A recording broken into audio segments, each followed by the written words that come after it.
Thank you, our wonderful MC, Fee and Bia.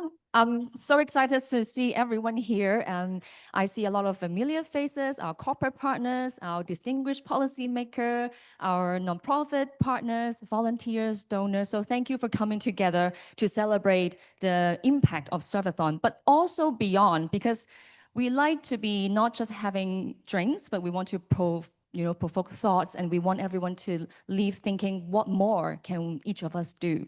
And this year marks the 9th year of Serve-a-thon. It's my personal 8th one because I've been with Hands-On for a long time already. And as we reflect on the mission and the purpose of this initiative, which is about getting people to, take the first step into volunteering and to lead by example. And we were thinking like, what can benefit all of us from or to appreciate more, which is about taking leadership, right? And that's why we have chosen this topic as the theme of today. And we're so lucky to have invited Professor John Paul Rowlett, who is now in Boston, Harvard University. And he's such a distinguished scholar and teacher. And in the next 20 minutes or so, you will be hearing his perspectives on leadership and how we can become a better leader. And we have shared some of our speakers' bio already, but if you have not had the time to read it, just to give you a bit of background, Professor Rowlett teaches leadership, ethics, and politics at the University of Chicago Booth School of Business and Harvard University.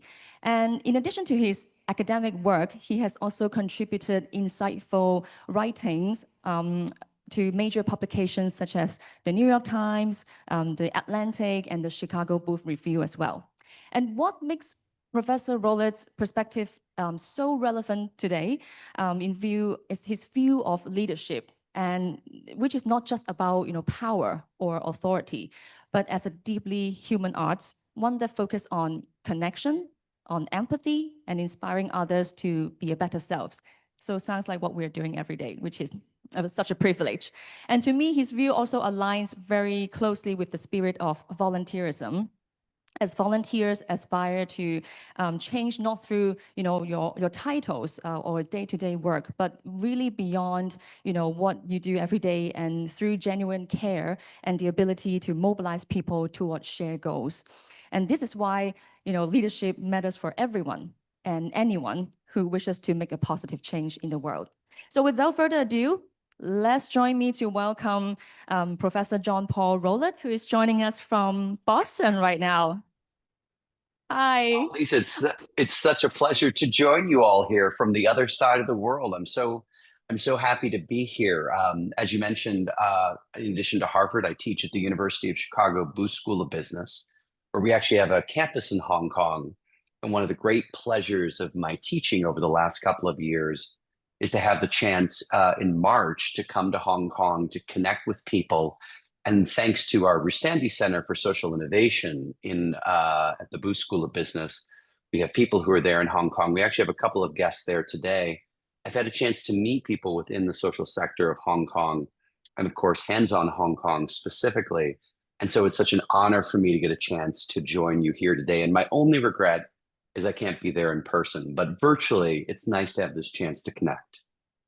Thank you for saying yes, and for doing this in such an early time in Boston. So, everyone please give, Professor John Paul a big hand first. And to some of us in the room, actually, you are no strangers, but we will come to this later. But to start, can you just give us a bit more background as to your personal and to your professional journey? Like, what drew you to the study of leadership, and why has it become such a central focus of your research and your study?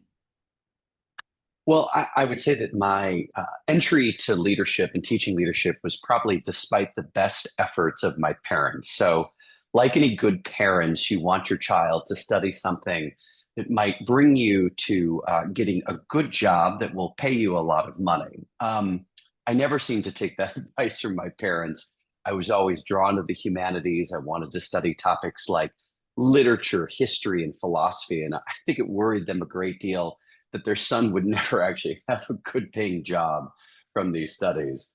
I knew that I wanted to be a teacher. I wanted to kind of engage students, but I had these interests and I had to figure out a way in which I could put them to work in a way that was personally satisfying to me, but would also bring something to the broader world around me. And so by turns, I found myself drawn into leadership, in part because as a kind of focused area of study, as something that I could teach, it gave me a way to take those things that I had studied that a little bit more fell into these kind of areas of, we might say, great books, not things that ideas that you immediately apply, but ideas that kind of captivated me as a teenager and a young person. But I could apply them in a very kind of practical way. Why is that so? Because the study of leadership is ultimately kind of the study of human drama, the ways in which we engage one another. I often tell my students that when they think about leadership, they're thinking about how we as human beings engage, shape, and mold one another toward kind of broader ends. And a lot of the ideas that I could take from my studies of literature, history, philosophy, I could bring into the classroom to kind of shape the ways in which they would affect one another. They would attempt to kind of improve the world around them and ideally hope to make the world a better place. Leadership is a fascinating study because leadership at its very best improves the world around us in ways that inspire us. And for any of us who have been in an environment where we're dealing with leaders who are not the most successful, can often cause a great deal of trouble at the same time as well. And so, for me, in many respects, the study of leadership is something that is truly kind of inspiring and really exciting. And it became a way for me to kind of draw on these areas of study that I had done throughout my undergraduate experience and my graduate work and bring them into the classroom at places like Harvard University or the Booth School of Business to shape a kind of future generation of leaders so that they could take what we would learn into the classroom and they could bring it into their workplace, whether they're kind of focused on the for-profit sector or the social sector, molding the people around them, both inside their offices and beyond. To me, as a teacher, there's something truly inspiring about getting to work with young people and help to make them those better leaders. And so I think I've satisfied my parents that the studies that I had done as a young person could be put to best work. And I certainly see that in the extraordinary accomplishments that I see in my own students at places like the Booth School of Business, that I can take from them, give them these lessons, and they can put them to work in the world beyond them.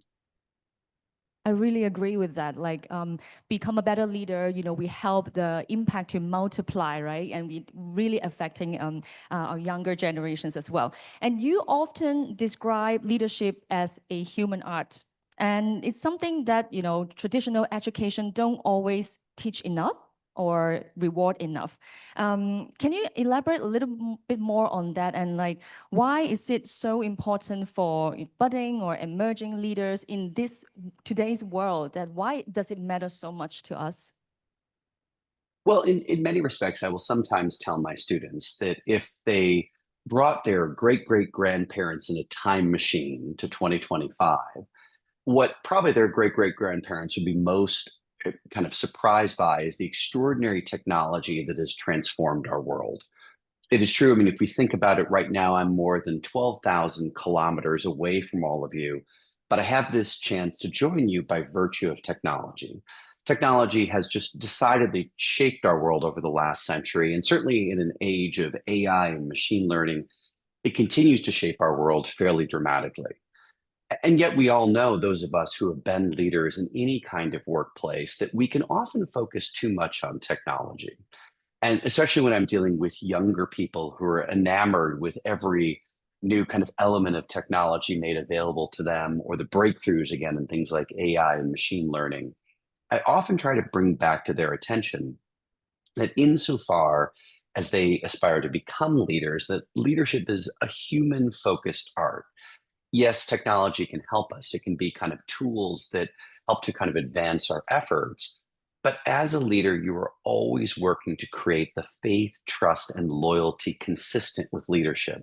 And that means you have to create this kind of strong bonds and connections. You can never overlook people. I think people who kind of work in the social sector and work in nonprofits appreciate this uniquely because we're constantly engaging people who have needs we're trying to meet, and we're trying to bring the very best out of them.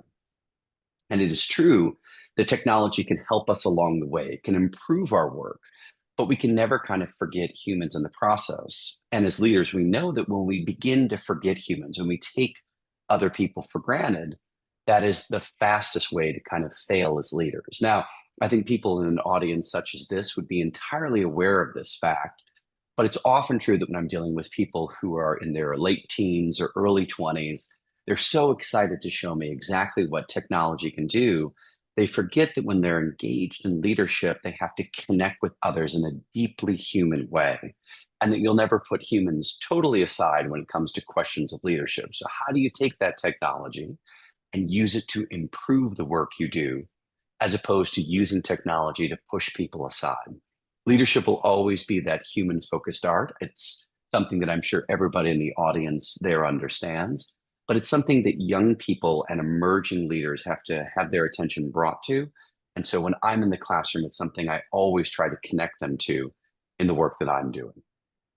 Yeah, it's a great reminder of this one. And it's always a very timely reminder that we can, as leaders, think of how to, make use of technology, but also to how to align our values, and our ethics with our leaderships as we impact on other people. And to some of our, as I mentioned, to some of our audience here today, you are definitely no strangers because you are actually right now at Harvard and about to teach a new batch of business professionals and nonprofit leaders. Like that's where Cav met you last year as well, and some of our nonprofit leaders. And as you do this since 2005, right? So it's been a long time, and this course is designed especially for them to become better leaders. Any special key lessons from the course that you think anyone who's trying to be a better leader, should know about it? Well, as Lisa mentioned, I am fortunate to be able to teach this class each summer at Harvard University. In fact, next week I'll kind of welcome 75 students from all over the world who will be part of my class.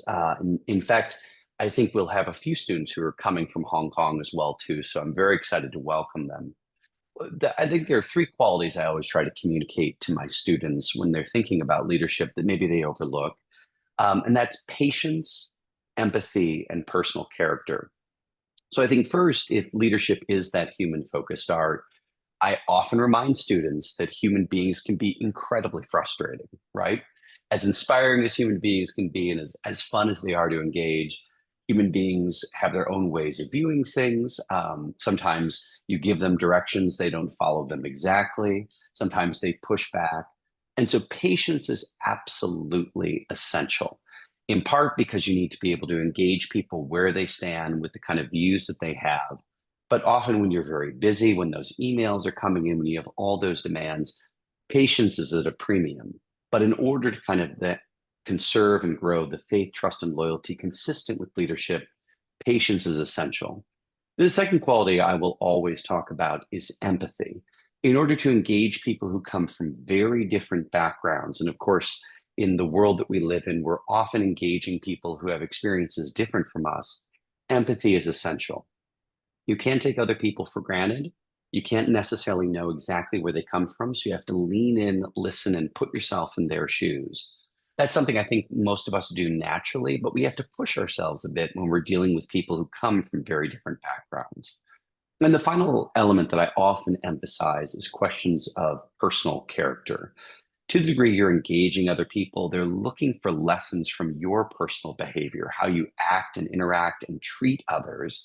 And so that isn't something you can often kind of quantify in terms of kind of hard numbers, but it's a way in which you interact with other people. And so that quality of personal character, if I think about the leaders that I most admire, it's their character I admire as opposed to necessarily their accomplishments. Character and accomplishment have to go hand in hand.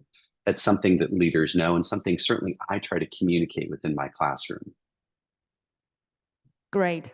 And I want to switch gears a little bit to talk about your personal experience that, also shapes you as a person and you as a volunteer, because you are currently serving as the president of the board for the Artistic House and the Artistic Home, which is an award-winning nonprofit based in Chicago and is a nonprofit theater and acting studio dedicated to fostering expression, artistic expression, and community engagement. Can you tell us like how this happened and to what extent that your engagement with a nonprofit has influenced your views on leadership? Yeah, so as part of my PhD work, I ended up studying a lot of American theater. Actually, ended up taking some classes from the Artistic Home. We have an acting studio in Chicago and kind of learned a lot about what it means to engage in the theatrical arts. And as a consequence of that, the artistic director, Kathy Scambiatera, ended up asking me to join the board. And last year, I took on the responsibility as president of the board. The Artistic Home, we do acting training for people locally in Chicago, and we have a theater ensemble as well. And that experience, it's always been a non-for-profit effort, has really taught me a great deal about leadership and frankly, teaching as well, too. Through the Rustandi Center at the University of Chicago Booth School of Business, we actually have a program where we bring students on to the board of nonprofits. And over the last year, I had a group of students I was able to bring into the Artistic Home and to give them a sense of what the work of a nonprofit is like. And one of the things I tried to communicate to them in their work, and I think the hands-on Hong Kong community, people can appreciate this, is that they, as business school students, were going to come into a very different world. This was a world of creators, artists, people of very different experiences from them. And what I said to them is, as young people, what they should try to do is to figure out very quickly two things. On the one hand, what are the virtues, skills, and talents they see within this community that are perhaps different from those that they exercise on a day-to-day basis? So much of leadership is figuring out the talents in others. How do you bring them out individually and also as a group? And so I asked these students, you're going to meet a new group of people. How do you connect with them and bring out those talents? And yet at the same time, I said to them, how do you also complement those talents with the work that you already do, right? So on the one hand, figuring out by using that empathy, the talents of others, but at the same time, what is it that you bring to the table? I think in any kind of nonprofit enterprise, especially when you're coming in from the outside, when you're trying to support that enterprise, you have to figure out what are the talents I bring to the table, the leadership I can exercise, but you also have to meet people where they stand. You have to figure out the talents of those volunteers, of the people you're serving, and how do you best complement what it is you do best with what it is they do best. I think people who are in the social sector every day appreciate that quality. It's something I try to communicate to my students. And I know that it's the kind of work that, Lisa, you all are doing each and every day in the important work of Hands-On Hong Kong. Thank you. I'm sure like being in the artistic field is definitely a very great way to build your empathy. Thank you so much, John Paul, for sharing your inspiring insights today with us. I'm sure that honestly, we can just chat and listen for hours, but then with unlimited time, thank you so much for being with us. And I wish you're having a very good day in Boston. Lisa, it was such a pleasure to connect. I wish you all a wonderful evening there as the sun comes up over Harvard University. It's been such a pleasure to be here. Thank you. And good luck with the teaching next week as well. And I just encourage everyone, if you want to continue to learn with Professor John Paul, please follow him, on or to read his online writing as well. So thank you once again.